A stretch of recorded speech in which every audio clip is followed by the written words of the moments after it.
Hey guys, tonight we begin with something very countsy. Paper, ink, salted fish, ledgers so long they could put you to sleep just by existing. So, dim the lights, set your phone to do not disturb, and let your brain idle in that soft hum, where numbers and names slide together like fog on the Baltic. We're drifting to Northern Europe. It's late medieval. The water is cold. The sky is also cold. You've got a canvas sail that smells like tar and last year's cod. You hear a bell somewhere on shore, then the clack of a balance scale. The only real drama tonight is a shipment of herring being counted by the wrong kind of 100. Thrilling stuff. We love that for us. The Hanseatic League wasn't a country. No king, no uniform, no anthem, unless you count the steady creak of rope on a yardarm. It was a very large, very pragmatic friendship between merchant cities from the Low Countries to the Baltic. Think Lübeck, Hamburg, Bremen, Stralsund, Danzig, Riga, Revel, and a constellation of towns that all soundly agreed trading is fine, but trading with rules is better. They didn't conquer neighbors, they negotiated, they met, they wrote things down, they stamped the pages with a seal, because of course they did, and then they went home to argue about beer taxes. The League's superpower was not armies, it was standards, agreement after agreement, time-bewildered docks and wintry markets into one dull, glorious spreadsheet. If you've ever looked at a customs form and felt your soul leaving your body, congratulations, you're halfway to understanding their vibe. Let's start with weights and measures, because everyone loves a good unit conversion before bed. In the Middle Ages, a pound was not a pound, unless you were in the same place, on the same day, using the same official scale bolted to a wall that you could not discreetly sand down. The Hanseatic solution was simple. They did it the slow way. Cities signed coinage and measurement agreements with their neighbors, Lübeck and Hamburg, plus a cluster of Wendish towns, formed a monetary club called a "We Promise Not to Mint Chaos Pact." A Hamburg shilling would match a Lübeck shilling closely enough that you could pay your beer tab without someone yelling about alloy. Not perfect, just close enough that nobody's cousin accidentally brought the stretchy yardstick again. And yes, they hung standard yardsticks in public, sometimes right on the town hall. You can imagine a clerk, bored and slightly damp, pointing up at the official L. That's the measurement. Good sir, no, your traveling L isn't valid. It always happens to be a little short, doesn't it? We notice things. Kindly pay for the full cloth. They did the same for barrows, because once you start standardizing, you can't stop. You get the last. The roomy northern measure that could mean a shipload in spirit but in practice meant a set number of barrels, depending on whether you were shipping herring, grain, or something even more thrilling like potash. Dockside scribes developed the calm resignation of people who have argued about volume for 20 years. 12 barrels equals one last, says the ordinance, unless the barrels are small. Unless we're in Danzig this season, unless we are talking about beer, in which case the guild has opinions, capital O. The League quietly adopted the Cologne mark as a common bullion weight for silver, which meant if a contract said ounces, there was a decent chance you both meant the same ounces. It's not a revolutionary slogan, it's not catchy, but it prevented fistfights that would have interrupted lunch, and that is a civic good. Their rules weren't only about numbers, they were about people, too, and how to keep large groups of merchants from accidentally setting each other on fire. Enter the Kontor. Each Hanseatic outpost, abroad Bruges, London, Bergen, Novgorod had its own statutes. Its skra, that was the house book, the bedtime rules. Read it, life longer. London's Steelyard, officially the Peterhof, nestled by the Thames near today's Cannon Street. It had warehouses, a great hall, a counting house, and the sort of security that says we have cash and we prefer to keep it. The rules were predictable.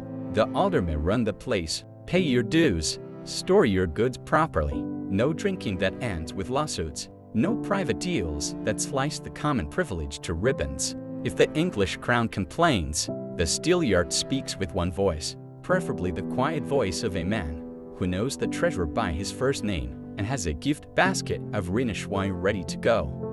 The Bruges Kontor was a little different. Bruges was the velvet capital of your dreams, but also a city with canals that sealed it up just often enough to induce rage.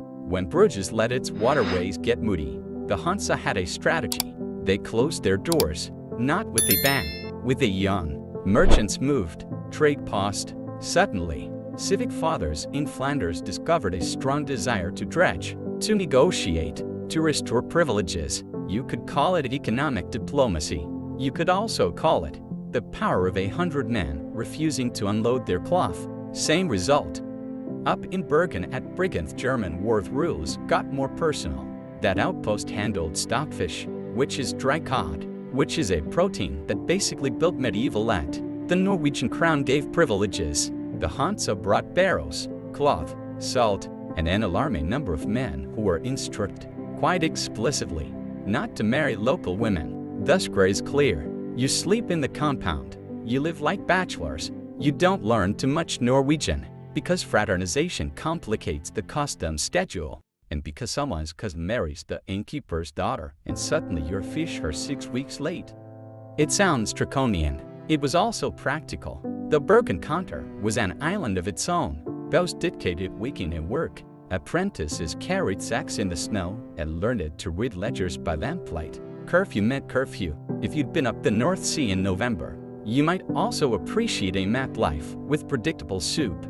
And if the rules bent in, practice well. The minutes of the aldermen are very polite about that. People are people. Love finds a way around opening hours.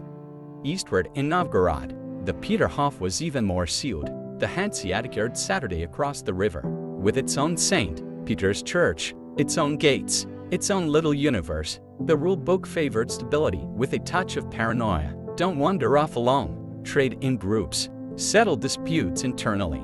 Keep the night watch. Do not, under any circumstance, start a duel with a Novgorodian over the price of wax, because your alderman will have to explain it at the next meeting, and nobody wants that item on the agenda. Also, pay your winter heating fund. Code cures faster than clauses. Inside this rule machine, individual people blinked and breathed and tried not to lose shirts, literally or financially. We meet figures like Henrik Suderman, later the League's syndic in the 16th century. Imagine a lawyer with a tidy jawline of quills and a personality that smelled faintly of sealing wax. He wrote opinions, he traveled, he meditated on tariffs like a monk contemplates silence. Not a celebrity, just the man you want. If a Danish king has discovered a new toll and called it modest, which is always ominous. Or take Hildebrand Vekinghusen, a merchant whose letters survive from the early 1400s. He wrote about money, but he also wrote about stress, that perennial human condition, waiting for ships, borrowing for one cargo to pay for the last, promising to be home for Easter, not making it home for Easter, selling cloth, buying wax, begging a cousin to be nicer to a debtor, but also to be a little meaner, because otherwise nothing gets paid.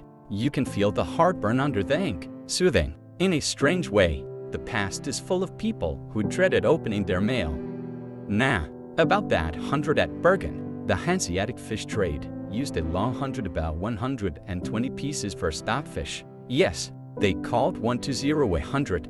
Very helpful. It made sense locally. It made no sense to newcomers. So the counter rules explain it politely, and the warehouse clerks patiently counted in dozens and scores. Arguments still happened. A new apprentice would swear his pile was 100. The older man would smile the smile of a person who has outlived 3 winters and say, "You're 20 short, lad, add the bundle, then have your soup."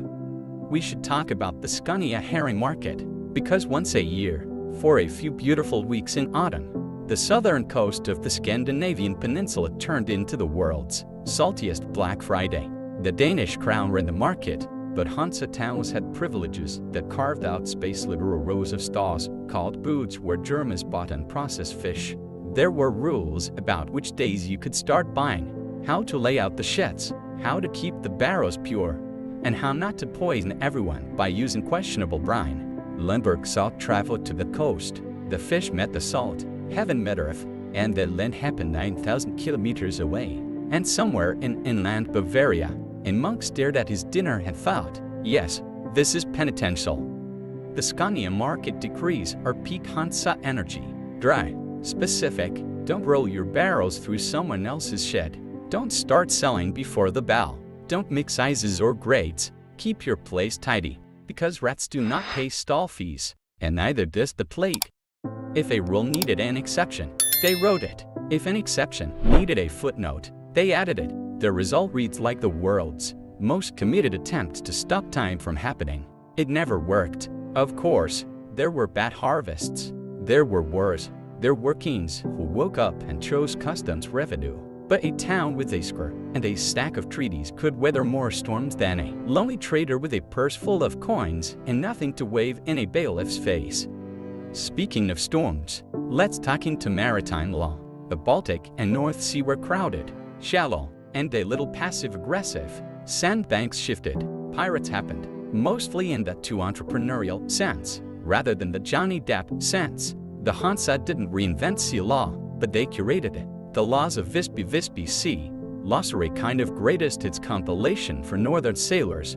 There was the principle of general average. If the captain jettisons cargo to save the ship, everyone shares the loss proportionally. You don't get to shout, "Not my problem," while hugging your dry barrels. Congratulations, you are participating in risk pooling. It's the calm, medieval precursor to insurance adjusters and their forms.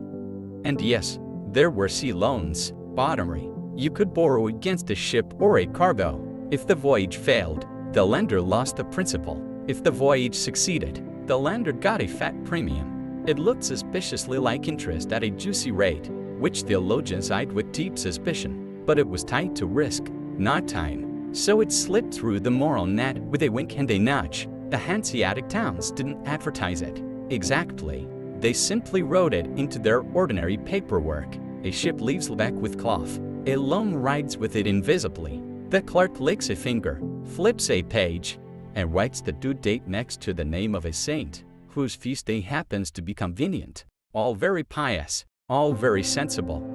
Standards extended to information. The Hansa wasn't a postal service, but constant movement created a message web. Letters left with skippers, news traveled with barrels. A city council revel could hear about a toll increase in the reason and send word to Lüneburg fast enough to plan a polite tantrum. If you're imagining a conspiracy board with string, replace the string with soggy handlines and the pushpins with wax seals. Same energy, slightly more mildew.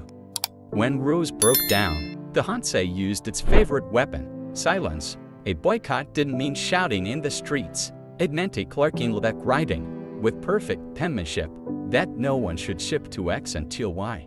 It meant a man in Danzig putting a shipload of cloth back in the warehouse and going to lunch. It meant the alderman of the Steelyard telling the Crown's officers in London, very respectfully, that privileges had to be honored. And until then, all these lovely masts would keep their sails furled.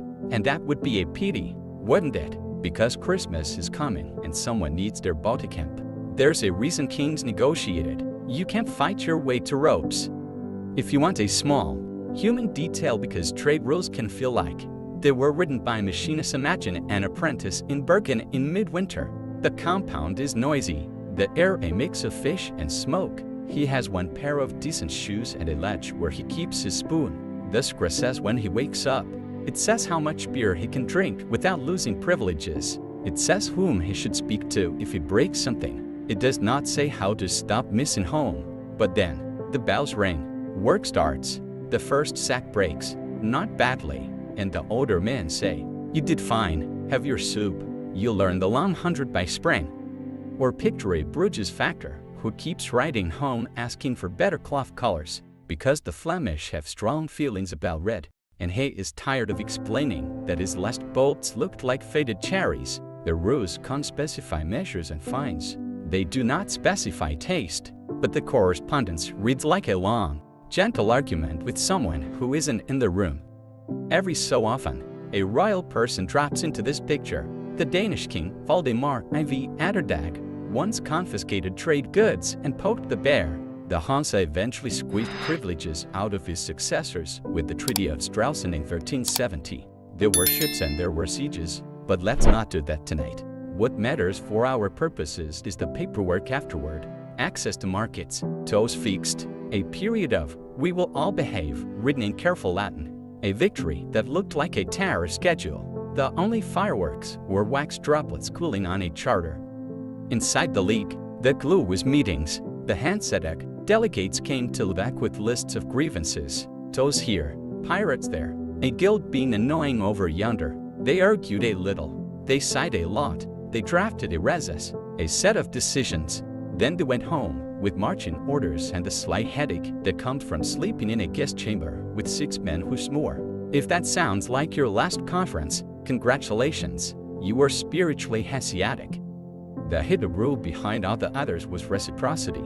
If your town expected the Steelyard to step in when London got testy, your town needed to show up when Bruges got sticky. If you wanted the Novgorod Kontor to help you chase a debtor who had decided that later meant never, you had to pay your dues on time and endure the annual lecture about the standardized barrel sizes without making jokes. Well, you could make jokes, but quietly, in a corner, with a friend who wouldn't quote you at the next meeting. Because yes, they had meetings about barrel sizes. Of course they did. Someone always tried to squeeze a little extra brine into the accounts. Someone always claimed his city's ell was more historically honest. Someone always proposed a reform that would make everything simpler while conspicuously favoring his cousins. The League's trade rules weren't some majestic code carved in ice. They were a slightly messy, human thing. Alive, annoying, effective. And when they worked, the results were boring in the best way. Ships left port when they were supposed to. Beer arrived at the right strength. Cloth was measured to the right length. Wax burned predictably. Salt did its job. Cities got richer. Apprentices became masters. Masters grew old and left their spoons on ledges where new apprentices would keep them. The skras gathered more ink. The sews cracked and were replaced. The bell rang again. Let's float over to a different wharf now and unroll a few more rules as they played out in a single place. The Thames at dusk, the Steelyard lights in the mist, a ledger opens, and a very patient clerk explains, again, why a 13th clause about barrel hoops is the hill he will die on, preferably much later, of gout rather than stress. We'll step into that in the next part.